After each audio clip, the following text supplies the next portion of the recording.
ئەو موعجزەیە چییە کە دوای زیاتر لە 20 ڕۆژ بەڕۆژوو بوون لە ناو جەستەتدا ڕوودەدات. جەستەت پێش ڕەمەزان بەم شێوەیە بوو، جگەرێک کە لە ژێربارێکی قورسدا کاری دەکرد. چەوریەک لە دەوری دڵ کۆ ببووەوە، خانەگەلێکی ماندوو کە بەبێ وەستان ئیشیان دەکرد. کاتێک نیەتی ڕۆژوو تێناو لەگەڵ بانگی بەیانیدا دەستت لە خواردن هەڵگرت، جەستەت نەتوە دۆخی برسێتیەوە، بەڵکو چوە دۆخێکەوە کە زۆر دەگمان پێی دەگات، دۆخی چاکردنەوەی گشتگیر.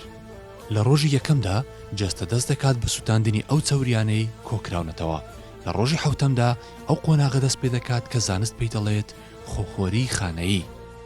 بەڵام لە ڕۆژی 20ەمدا لێرەدایە موعجزە ڕاستەقینەکە ڕوودەدات.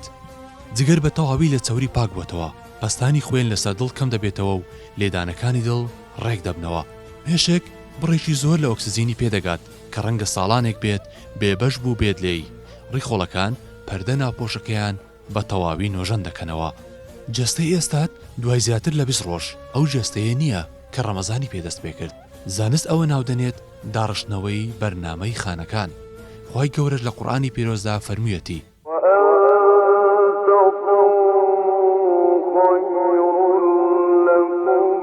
ئەگەر بە ڕۆژوو بن باشترە بۆتان لەم چەند ڕۆژە کەمەی کەماوە تەواوی بکە، چونکە جەستەت لە ناو جەرگەی موعجزەکەدایە.